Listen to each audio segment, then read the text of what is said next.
Hello everyone. In the previous lecture हमने एक concept सीखा था कि क्यों हमें ज़रूरत पड़ती है टाइमर्स और काउंटर्स की अपने इंस्ट्रूमेंटेशन सिस्टम के अंदर, जिसका मेन रीज़न है the interconnectivity between the various sensors and the various departments of a data acquisition system DAQ। तो अब हमारा जो नेक्स्ट पार्ट है, उस नेक्स्ट पार्ट के अंदर है हमारा टाइमर्स। तो काउंटर्स के बारे में हमने सीखा, वहाँ JK टाइप का काउंटर हमने डिज़ाइन करना सीखा। अब हमारा है टाइमर्स, जिस टाइमर्स के अंदर बहुत सारे अलग अलग टाइप के टाइमर्स आते हैं, ICs भी आती हैं, मगर हम सीखेंगे मोनोस्टेबल मल्टी वाइब्रेटर। तो मैं वहीं से दोबारा से स्टार्ट करता हूँ कि क्यों हमें इस चीज़ की ज़रूरत पड़ती है। तो मैंने बताया था कि हमारे पास बहुत सारे अलग अलग ट्रांसड्यूसर्स रहते हैं, let's say TD1, TD2 and TD3 and so on, और यही सब आपस में इंटरकनेक्टेड भी रहते हैं। लेट्स से ये प्रेशर है, ये फ्लो है, ये टेम्परेचर है, और आपस में सारे के सारे क्या हैं, कनेक्टेड हैं with the help of a digital system, let's say a personal computer. अब ये इंटरडिपेंडेंट भी है, इंटरलिंक्ड हैं सारे आपस में भी, और कंप्यूटर से भी प्रोग्राम किए जा रहे हैं। तो ये जितने भी डिवाइसेस हैं हमारे, फॉर एग्जांपल कि हमने ये कहा कि प्रेशर अगर x वैल्यू तक पहुंच जाता है तो फ्लो रेट को 1 मिनट के लिए चला दीजिएगा। अगर टेम्परेचर हमारा इतना हो गया तो प्रेशर को y वैल्यू से डिक्रीज कर दीजिएगा।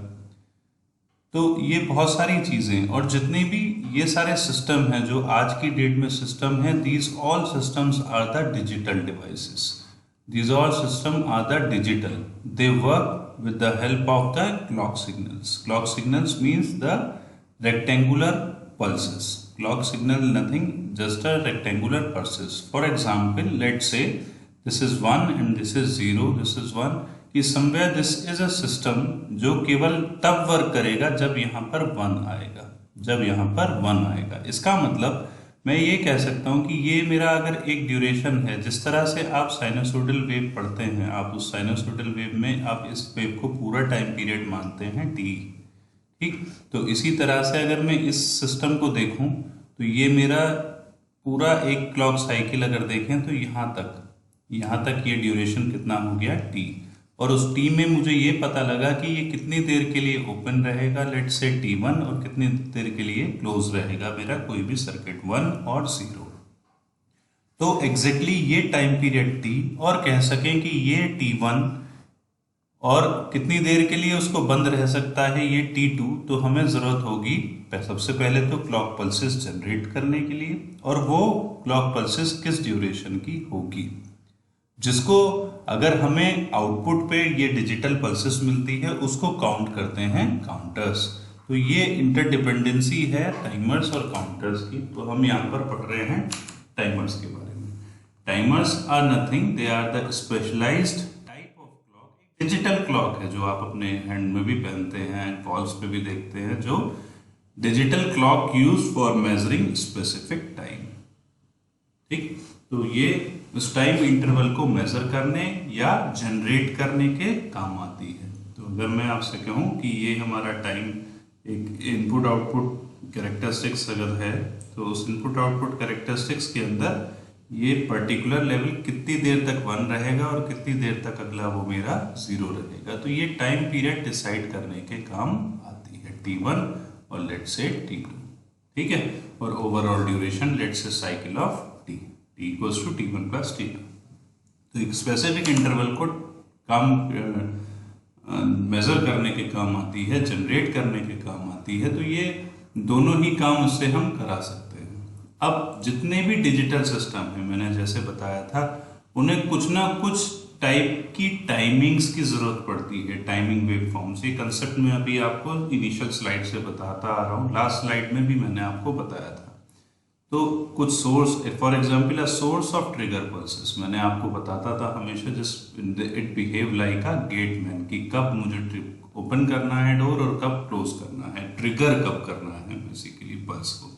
सो इन डिजिटल पल्सेस वहां पर हम रेक्टेंगुलर वेवफॉर्म को इस्तेमाल करते हैं, जैसा मैंने अभी बताया, वो ही मोस्ट डिजायरेबल होती है। और उनको जनरेट करने वाले डिवाइसेस को हम इन इलेक्ट्रॉनिक्स की भाषा में बोलते हैं multi vibrators. There are various type of multi vibrators. First of all, there is three main categories: astable multi vibrators, monostable multi vibrators, and bistable multi vibrators. What is the difference between these three? नाम सुना है तो थोड़ा सा जज कर लेते हैं बस. We don't need to be more deeper in this particular area. We have integrated circuit in the next semester or next year.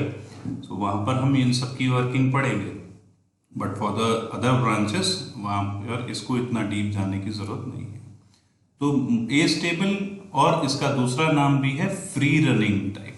तो उसको जब आपने स्टार्ट किया, जैसे ही आप स्टार्ट करा तो वो एक ड्यूरेशन की पल्स को जनरेट करना स्टार्ट कर देता है. उसको कोई मतलब नहीं है, एक बार ऑन करा और वो स्टार्ट हो गया और स्टॉप करा तो रुक गया.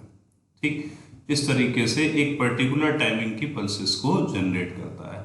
One shot multi vibrator is a system या इज अ सर्किट, जिस सर्किट के अंदर वन शॉट मीन्स जब आप उसको पहली बार क्लिक करोगे तो उसके अंदर क्या होगा कि वो उतनी देर, कुछ देर के लिए वन रहेगा, फिर से दोबारा जीरो हो जाएगा. ठीक, उसके बाद जब दोबारा से आप उसको सपोज करो there is a button by which you can give a timing pulses. तो आपने बटन जब प्रेस किया तो वो कुछ पर्टिकुलर टाइमिंग्स डिसाइड करेगा उस सर्किट के एलिमेंट्स. तो वो टाइमिंग्स उसके एलिमेंट्स डिसाइड करेंगे, वो क्या होंगे वो हम अभी आगे देखते हैं. तो ये टाइमिंग्स के लिए जाएगा, फिर जीरो हो जाएगा, फिर आपने बटन प्रेस करा, फिर मिल गया. तो एक पर्टिकुलर टाइमिंग की आपको यहाँ पर पल्सेस जनरेट हो जाएंगी. और ठीक बाई स्टेबल के अंदर वो फ्लिप फ्लॉप से बनाया जाता है, जो कि सीक्वेंशियल लॉजिक सर्किट है, जिसके अंदर दो स्टेबल स्टेट्स होती हैं. तो इसको हम यहीं पर ही खत्म करते हैं. बाई स्टेबल मतलब there will be two stable state and are made up of flip flops. So this is all for these type of multivibrators. So as far as your instrumentation subject is considered, and after that you can also write in your notebooks that कि हमारे पास इसके अलावा भी और different type के timers IC के form में भी अवेलेबल होते हैं. वो हम 555 टाइमर के नाम से बहुत अच्छे से जानते हैं. अगर if you Google it right now तो आपको वहां पर मिल जाएगी. This is 555 timer ICs which can generate the rectangular pulses of desired duration. तो ये इस तरीके की चीजें अवेलेबल हैं. तो हमें सिलेबस के अकॉर्डिंगली एक मोनोस्टेबल मल्टी वाइब्रेटर और टाइमर के वर्किंग के बारे में बता देते हैं. मोनोस्टेबल मैंने आपको अभी बताया, which have one stable state, that is under steady state condition it's output is fixed. Fix रहेगा. जैसे ही आप बटन प्रेस करोगे तो वो हाई से लो हो जाएगा या वाइस वर्सा. मतलब जैसे ही आप, मैंने कहा था नॉब प्रेस करा या digitally there is a system, once you get the pulse कि भाई एक ट्रांसड्यूसर ने कहा अब ऑन हो जाओ, तो वो उतनी देर के लिए ऑन हो जाएगा और थोड़ी देर बाद ही वो हाई से फिर से लो, हाई पे होगा तो लो कन्वर्ट हो जाएगा, लो पे रहेगा तो हाई पे. मतलब एक स्टेट से दूसरी स्टेट पे वो ट्रिगर हो जाएगा. इसी की हमें वर्किंग पढ़नी है. तो ये स्लाइड्स कुछ इस तरह से हैं कि आप अपने नोट्स भी प्रिपेयर कर सकते हैं साथ ही साथ. So for a monostable multivibrator, we are going to discuss with the help of a NAND gate. एक सिंपल सर्किट, एक NAND गेट यूज करने वाले हैं, एक नॉट गेट यूज करने वाले हैं, एक कैपेसिटर यूज करने वाले हैं और एक रजिस्टर यूज करने वाले हैं. ये हमारा वो सर्किट है जहां पर एक NAND गेट है. NAND गेट के बारे में आप जान सकते हैं. NAND गेट सिंपल, इसका आउटपुट 1 कब होगा? जब यहाँ पर दोनों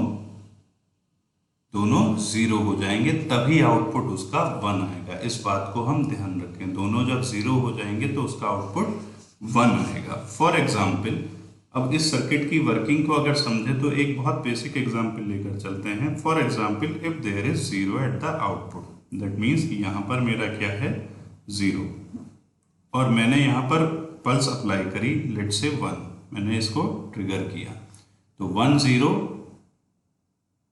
1 0 का जो एंड होगा वो 0, 1 0 का जो एंड होगा वो 0 और 0 का 1. मतलब जो नैंड गेट की ट्रुथ टेबल मैंने अभी दोनों जीरो जब मैंने किया तो 0 0 का एंड गेट 0, 0 1 का 0, 0 1 0 का 0 एंड 1 1 का 1, और इसका नैंड कर देंगे तो दैट इज 1 1 1 0। ये इसका नैंड ऑपरेशन है। मतलब अगर एक भी 0 होगा तो आउटपुट 1, या दोनों 1 होंगे तभी आउटपुट उसका 0 आएगा, अदरवाइज वो 1 रहेगा। तो जैसे ही यहाँ 1 मिलेगा ये कैपेसिटर मेरा चार्ज होना शुरू हो जाता है। और आपको मैं पहले भी बता चुका हूँ कैपेसिटर्स का जो चार्जिंग का टाइम होता है Vt equals to V naught e की power minus t upon R C. तो मैंने अभी बताया था this R C, this value of C and R decides कि ये जो टाइम है ये कितना टाइम होने वाला है। तो वही मैंने आपको अभी पीछे बताया था कि एग्जैक्टली ये टाइम उस सर्किट के कंपोनेंट्स बताएंगे। तो जैसे ही यहाँ 1 हो जाएगा ये मेरा चार्ज होना स्टार्ट हो जाएगा। तो एक फाइनल ये जो माइनस वी सी यहाँ पर है वो मुझे यहाँ पर मिलेगी। तो यहाँ माइनस ऑफ वी सी, मतलब माइनस ऑफ वी सी मुझे यहाँ पर वोल्टेज मिलेगी। तो उसके हिसाब से ये मेरा नॉट ऑपरेशन काम करेगा। ठीक, लो है तो हाई, मतलब नेगेटिव है तो पॉजिटिव, और पॉजिटिव है तो ज़ीरो। मुझे यहाँ 1 है तो 0, ये एक नॉट गेट है। अगर यहाँ लो होगा मतलब नेगेटिव रहेगा तो उस केस में हमें आउटपुट हाई मिलेगा, और हाई रहेगा तो लो मिलेगा। तो वो डिसाइड करेगा इस नोड की वैल्यू, मतलब इस चार्जिंग की वैल्यू। तो वही चीज़ अब हम अगर देखें तो अब इस सर्किट की वेवफॉर्म को हम देखें कि Vi मेरा सपोज यहाँ 1 है। जब Vi मेरा 1 है, Vi को मैंने 1 सेट कर दिया, ओके, और उसके बाद 1 के बाद ये अचानक से 0 हुआ। ठीक, तो इनिशियल स्टेट पर जो हम लेकर चले हैं वी नॉट भी मेरा क्या है 1 है। तो ये हमें कंसिडर करनी पड़ेगी। देखो स्टेट्स को कंसिडर करनी है क्योंकि वहां पर फीडबैक है। तो ये मेरी आउटपुट स्टेट क्या है 1, तो आउटपुट स्टेट 1 है। वी नॉट मेरा 1 है। अब वी नॉट जब ये दोनों मेरा 1 है तो उस केस में ये आउटपुट क्या आएगा 0, ये आउटपुट 0 आएगा। ठीक है ना, और ये आउटपुट 0 आएगा तो ये मेरी क्या रहेगा 0, और यहाँ मुझे 1। देखो ये मतलब कंसिडर मेरा दोनों ये चीज़ें हमारी हो रही हैं एग्जैक्टली। अब जैसे ही ये 0 हुआ, जैसे ही मेरा Vi 0 हुआ, मतलब अब आपने 1 शॉट वाला काम कर दिया, हाई का लो कर दिया। अब इसको आपने सपोज जो मैं बटन प्रेस वाली बात कर रहा हूँ वो बटन मेरा प्रेस हो गया। जैसे ही ये मेरा 0 हुआ इसका आउटपुट हो गया 1, and this capacitor starts charging, and what it will take the values of this particular node। तो ये पर्टिकुलर नोड पे जो वोल्टेज है वो भी मेरी करस्पॉन्डिंगली ये चार्ज होता चला जाएगा, और VR मेरा डिस्चार्ज, मतलब ये पर्टिकुलर नोड की वैल्यू क्या होती चली जाएगी, कम होती चली जाएगी। जैसे जैसे VR मेरा कम होता चला जाएगा, जैसे ही VR मेरा लो हो गया, VR लो होते ही ये मेरा आउटपुट पल्स फिर से हाई हो गई। तो ये इस तरीके से काम करेगा। तो ये जो टाइम है एग्जैक्टली आप ये देखें, ये जो चार्जिंग टाइम है, ये चार्जिंग टाइम ही निर्भर कर रहा है जो मुझे ये बता रहा है कि मेरा एक साइकिल में कितनी देर के लिए, ये T2 टाइम के लिए कितनी देर के लिए स्विच मेरा ऑफ रहेगा।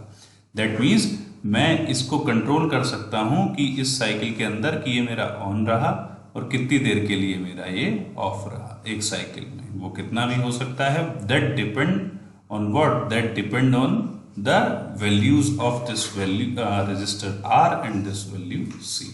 तो इन चीजों पर ये डिपेंड रहता है। So this is the working of monostable multi vibrator. अगर हम बात करें इसके एडवांटेजेस डिसएडवांटेजेस, सिंपल गेट्स का बना हुआ है, इजी टू इंस्टॉल, तो काफ़ी इजी टू कंस्ट्रक्ट है। अगर आपको लिखना है अपने आप से, वर्किंग भी इजी है। और मगर कुछ कैपेसिटेंस की वजह से अगर अब अपनी तरफ से कुछ इसके अंदर डिसएडवांटेजेस डाला जाए तो आरसी की वैल्यूज़ पर काफ़ी निर्भर करता है। कैपेसिटर आपका अच्छी क्वालिटी का होना चाहिए। ये सब चीज़ें यूज़ में हमें आती हैं जिसके यूज़ करके हम एक अच्छा टाइमर सर्किट को जनरेट कर सकते हैं। ठीक, तो things what you have to remember is, if you have the question कि explain timers और what are the use of timers, what are timers, तो आपको कुछ नहीं, आपको टाइमर्स के बारे में आपको बताना है। what are timers, what is its use, उसके बाद आप there are different types of timers, the classification, and after that you explain the monostable multi vibrator आपको बता देना है, मोनोस्टेबल मल्टी वाइब्रेटर के बारे में बता देना है, उसका सर्किट बनाना है, उसकी वेवफॉर्म बनानी है, और फाइनली इसको थ्योरी के रूप में समझा देना है, थ्योरी। और लास्ट में अगर आप लिखना चाहें तो कुछ अपने आप से एडवांटेजेस और डिसएडवांटेजेस आप ऐड कर सकते हैं। तो ये कंप्लीट 10 मार्क्स का क्वेश्चन आपका जो है टाइमर से ही अकेला आ सकता है। इसी तरह से हमें काउंटर्स के लिए भी एक 10 मार्क्स का क्वेश्चन मिल सकता है। So this is all of counters and timers. So in the next lecture we will start analog to digital conversion, which is short में हम उसे एडीसी बोलते हैं, जिसके 2 टाइप हमारे सिलेबस में है। जिसका पहला टाइप पढ़ेंगे successive approximation type. So that's all for this lecture. See you in the next lecture. Goodbye.